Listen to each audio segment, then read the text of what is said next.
Hi, everybody. Charlie and Linda Bloomer here with you today. And the topic that we are going to explore in this Facebook Live Bloom Talk is how to really stay connected with your partner during the hectic holiday season. We all look forward to the holidays. Most of us do. Thanksgiving, we sometimes see family members we haven't seen for a long time. Christmas, we sometimes see family members we haven't seen for a long time, and there's more socializing and parties and events to attend. So some of us have really full lives already, and then on top of our bursting to capacity lives, then we've got all of these family events, trips, and parties.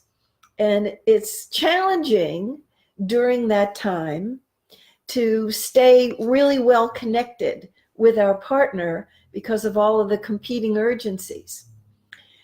We're going to be cooking and shopping and cleaning up, and we're going to be gift giving, and that's going to be being in stores. And even if you do most of your shopping online, there's still time devoted to figuring out who the best gift would be for this person and that person, and wrapping them up and writing the Christmas cards. So it's potentially a glorious celebratory time. And every year I talk to so many people who say, I'm so glad the holidays are over. It was so hectic. It was so taxing. And sometimes they report to me that they had some kind of a blow up with their partner. And so we want to try to do a little preventive care. And there's some ways that you can stay really hooked up to your partner, that you can keep that sweet rapport, that cooperation and harmony going, even if it gets kind of stressful for you for the holidays. So that's what we're looking into today. Yeah, I get exhausted just listening to you, man. There's a couple of things that came to mind as you were speaking, Linda. One is, the time between probably Halloween and Christmas is one of the more challenging times for most of us. And I want to just take a look at some of the reasons for that. And also, we're also going to be talking about how to manage the competing commitments that come up during that time. Like Linda said, we are already living pretty full lives. Mm-hmm. My guess is that if I were to ask, let's say 100 of you out there, how much extra time you feel that you have most of the time, in a typical week, how much time do you have to devote to other things that aren't part of the normal routine? My guess is that most of you would say, less than none. Not only do I not have a lot of extra time, but most weeks I feel like I don't even have enough time to do the stuff that's on my essentials list. So during this time of year, we've got our essentials list, but in addition to that, we've got all this other stuff that takes time and attention and energy. It's good stuff, but it's on top of, it's not like everything else in our life goes on hold, or even some of the things do. In fact, some of those things require more time. On top of our normal busting at the limits lives that we have, we've got more. So this is a source of stress. Mm-hmm. And it leaves us with less bandwidth to have patience, time, tolerance, understanding, the things that are needed in order to keep things running smoothly, like our relationship. And we also have the competing commitments of having time that we're going to be spending with other people, friends and family that we normally don't spend much time with. And a lot of us would say we don't spend enough time with them. So we have this chance to be with people And some of them are people that we only see, this time of year. And so there's this desire that we have to kind of get caught up and give to each other and receive. And at the same time, we have this relationship that can very easily get neglected because, we're with each other all the time. And so we have, we certainly have a lot more time for that. And there can be an expectation on your part or on your partner's part or both that, hey, I only get to see my brother once or twice a year. So I'm going to be favoring time with him, maybe over time with you. So, I hope that Mm-hmm. you can be understanding of that. Mm-hmm. So we've got a lot to balance here. Mm-hmm. And that's appropriate if you only get to see certain family members occasionally. Maybe the holiday season is the only time you see mom or dad or sister or brother or cousin or aunt or uncle or grandma, granddad. And if these people are so special to you, you want to prepare ahead and have a conversation with your partner about don't expect that it's going to all be fine. Anticipate that there could be some rough moments. Maybe they're going to feel devalued. Maybe they're going to feel unappreciated. Maybe they're going to feel neglected. And if you anticipate that this might happen, particularly if it's happened in family events before, you might want to make an agreement with them that you'll turn in early at the end of the night. You won't stay up late talking into the late hours, and that you'll check in with them, or maybe you'll get up early in the morning, or maybe at some point during the day you'll take a little private time behind a closed door if the weather's bad, or you'll go out and walk if the weather's beautiful, but that you'll check in, at least a brief check-in every day. A little bit can go a long way, because when we're with our family members, there's a likelihood that there could be some unfinished business. There could be old wounds from way back when we're competitive with our sister or felt disapproved of by our father or whatever it is. And some of those old feelings can come back, and they can be maybe intense. And if you have an agreement to check in with your partner to debrief about the things that are coming up, the chances of having a really wonderful holiday celebration are greater, because you'll have somebody to be able to clear things with. You'll be able to talk them through and get a perspective so that you're less likely to get irritable or reactive or in any way be able to resist the impulse to be defensive. We may have the kids with us, for instance, and there may be different parenting style that we're using than the parenting style our parents really value. I'm not making any value judgment about right or wrong, only different, but sometimes people think their way of parenting is the best way, and they can be kind of accusatory or judgmental, and it can wound us. We're very sensitive about how we're bringing up our kids. And so just listening respectfully doesn't mean you're agreeing with what they're saying. You're just showing them respect to listen. And then you may need to go with your partner for a little walk outside and debrief about what got triggered with you, old stuff or new stuff. Yeah, it is possible to actually have an argument-free holiday. Imagine that. It actually is possible without necessarily some people think, well, yeah, I mean, the only way I could do that would be if I agree with my brother-in-law about all of his, crazy political values, which I don't, and that would be dishonest.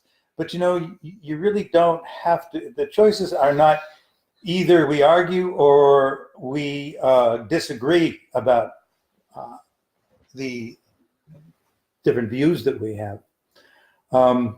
It's possible to listen without needing to prove your point or to be right or to get the other person to see things your way. There's nothing wrong with making an effort to, help them to see or to appreciate how you see things. But if it becomes evident that, when, during the holidays, some of us might have a glass of wine or two. And that loosens the tongue a little bit. That loosens some of our inhibitions. We might be more inclined to want to put our opinion out and put it out with a kind of force or strength or authority that would activate somebody else's reactivity. So there's nothing wrong with trying to, encourage the other person just to appreciate how you see things. If it begins to become evident that they're not particularly interested in that, or that they have a disagreement and now they want you to change your perspective, it's never too late to become conciliatory. And what that means is, it doesn't mean that you agree with them.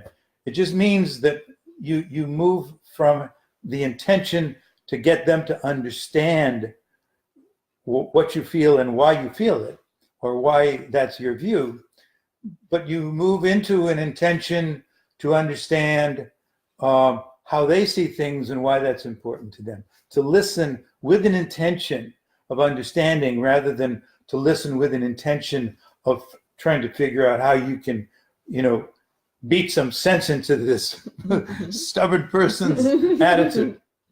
Here's another issue that we hear a lot about the holiday season. If there is a difference, and there usually is, in the romantic pair, that one of them is more careful and frugal with money and the other person is a spender, because our expenditures tend to go up in the holiday season, that can activate that difference. So to be able to use this committed listening, respectful listening, presenting our point of view, and finding some place where we can stand together, not just, well, I'm going to do it my way and tough on you. That wouldn't be a good operating way to go forward. But to see if we can take the person's point of view that may be very different from our own, and see if there's some place we can stand together. Another place where it shows up is the introvert and the extrovert. The holiday season, there's a lot of opportunities to socialize, and the extrovert really comes alive when they can party down. But the introvert may get overstimulated by so much being with people and so much conversation and so much partying and music and hula. And so you might want to make an agreement that the person who loves going to every event they're invited to, maybe wants to put one on at their home, that they're welcome to go, but the other person isn't compelled to go with them. The introvert feels like, yes, I could go, but I'd really like to take my own car because I don't want to stay late. What about I'm going for a little while. What about the situations where one person really wants to go, and it's mostly couples, and they really would like their partner to go, and they're not requiring them to be actively engaged or anything, but it would just be nice if you would come with me, and that's a pretty strong preference that they have. There's no one size fits all. Maybe the person would have to give up going to the event, or maybe their partner would do it as part of their Christmas gift to them and go to the event, even though they're not wildly enthusiastic about it. Or maybe one person could go in a separate car and they could stay until the wee hours and have a great time yakking it up with everybody there, and they leave with a full soul tank, and the other person can go home earlier. So it's good to really keep in mind that there's more than two options in all of these situations. It can so frequently look like, well, either I go or I don't go, or either we do this or we do that. But in almost all cases, if you're willing to be creative and look at the possibilities of what else might we consider as an option here, in just about every case, there are other possibilities that we haven't seen other than the either or that are so obvious. When we hear from people that they had really splendid, delightful holiday celebrations with family and friends, what we hear is not so much about the extravagant gifts that they got. That might be nice to have some presents, but we hear about the connections. This was one of the most pleasurable times that I've spent with my brother in years. or we really got along this time. We've had some family vacations that really were rocky in the past, and everybody was making such an effort.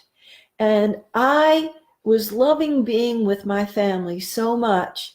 And I sat down with each one of my family members and I told them from the bottom of my heart how much they meant to me, how much I appreciated their staying in touch with me by emailing me and calling me during the year and sending text messages. And I let them know how much they meant to me and how they enrich my life. And I was specific and individualized for each person. And that generosity of spirit invited, I wasn't even asking for it. I just wanted to do it because it felt right to me. But it invited a deeper level of communication. We didn't have the superficial chit chat that we've had at some of the gatherings before.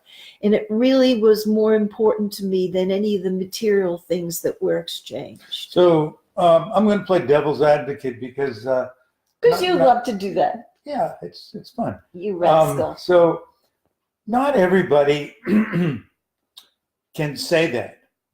Not everybody necessarily feels that way.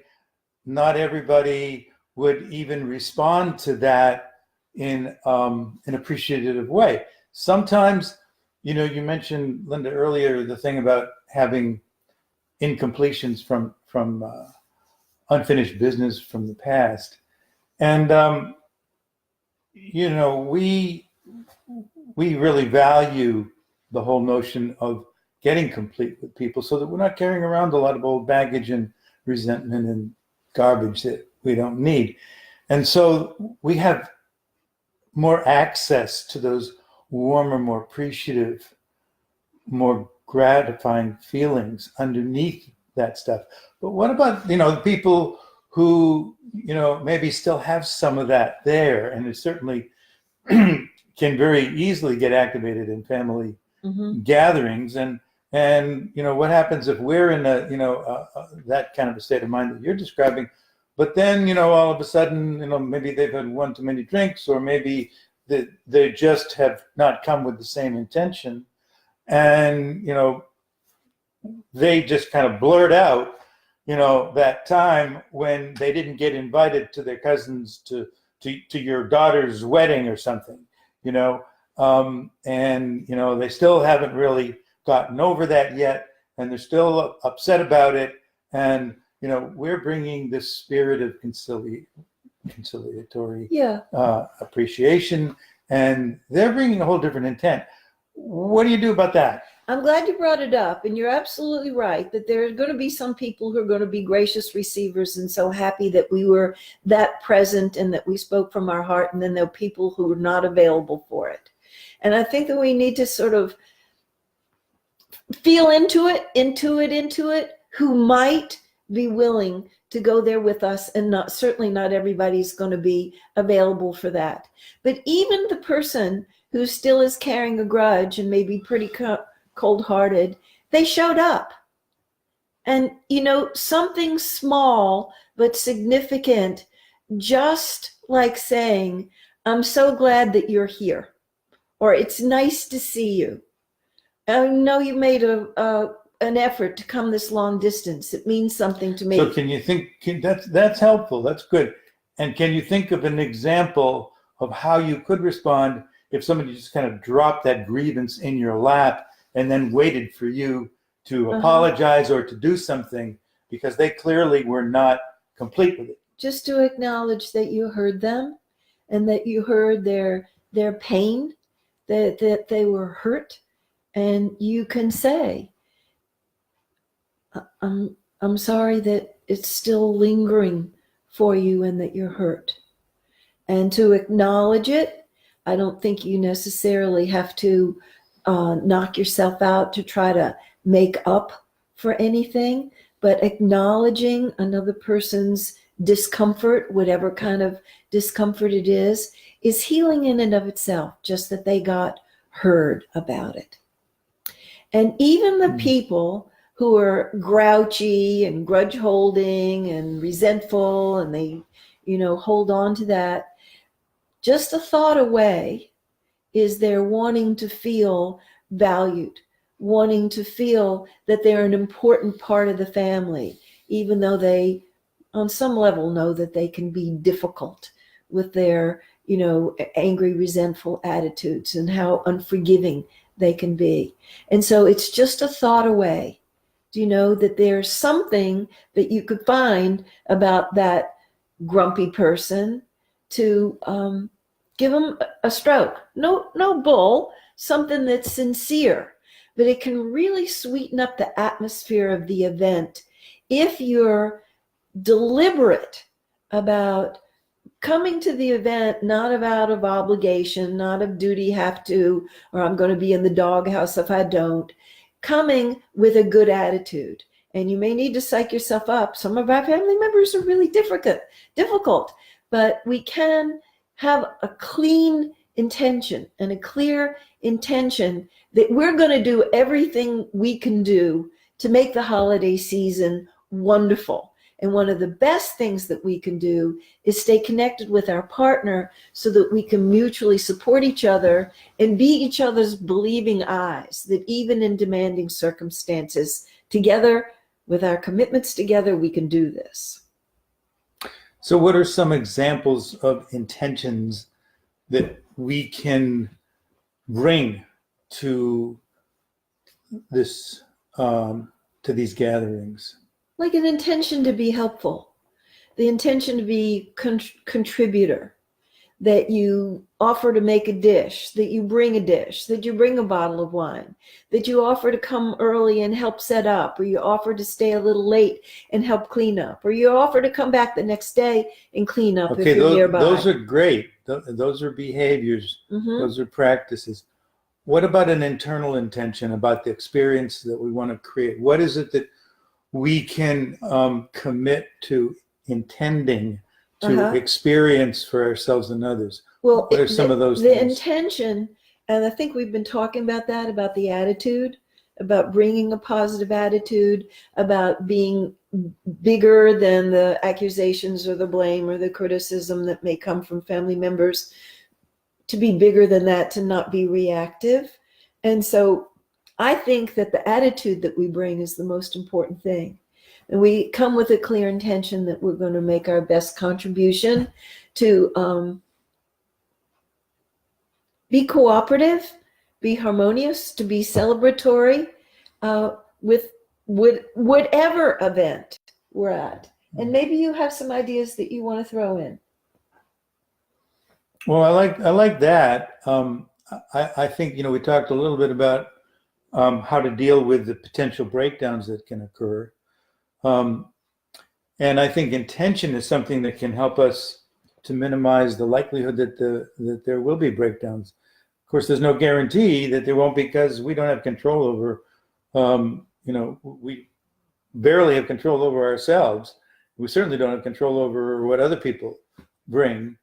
But we can minimize, the likelihood of having upsets, and just simply by reminding ourselves that there isn't any way that there can be an argument unless both people are taking adversarial positions. So if I'm not coming from an intention to be right or to prove my point or to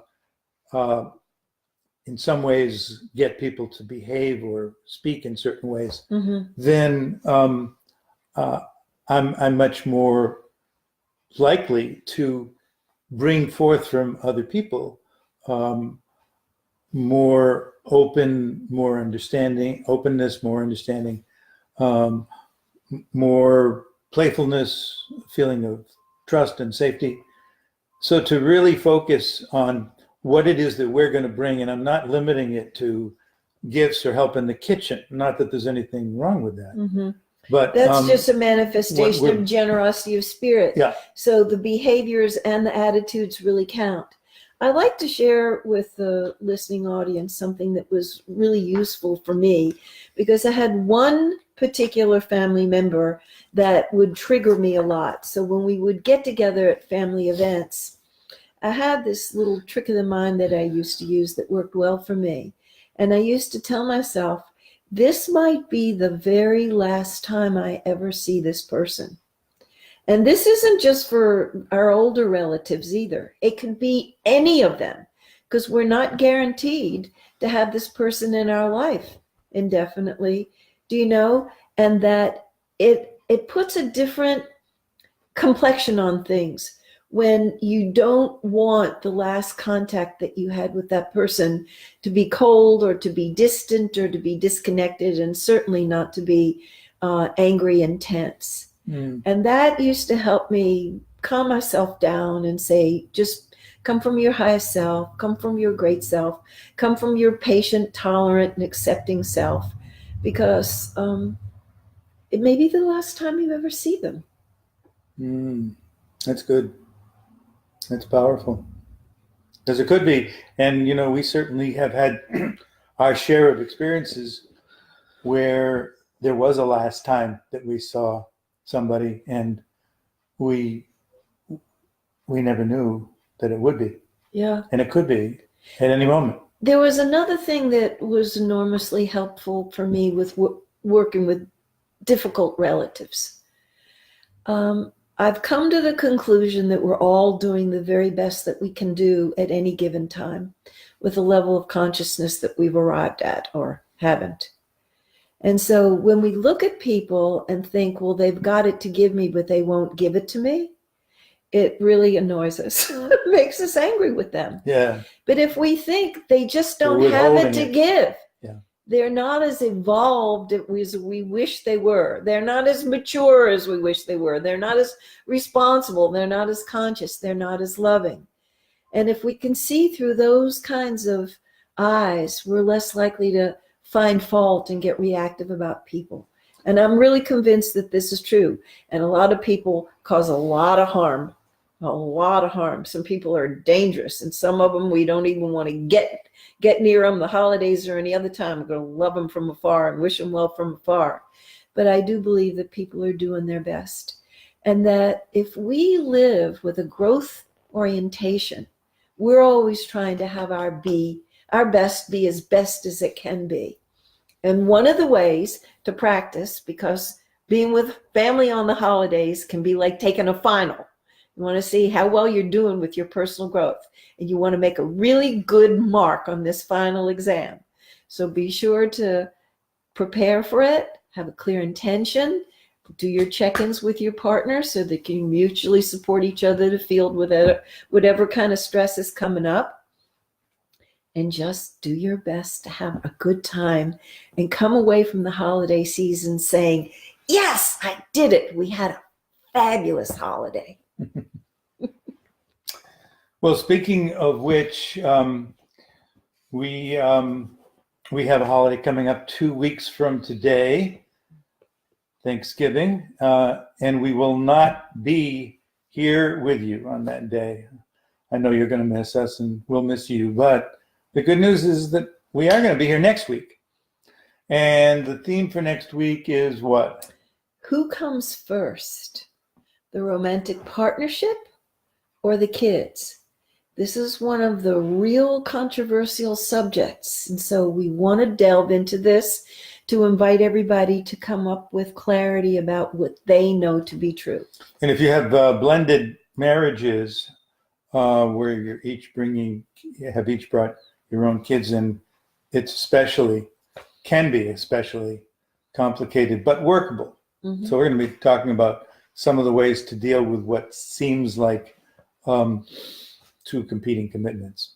So we want to proudly announce that we have birthed our 3 free ebooks, one on sex, one on conflict management, and the other one is some of our 10 favorite 101 things I wish out of 101 things I wish I learned when I got married. So when you send us your email address, we will send you your ebooks, and they're full of practical, valuable information for you to apply to your partnerships, which will push them into the Thrive Zone. And we are wishing you a very happy holiday. We hope you'll see us one more time before Thanksgiving. And please tell your Facebook friends to come and see Charlie and Linda Bloom's talks, and we'll see you next week. Bye.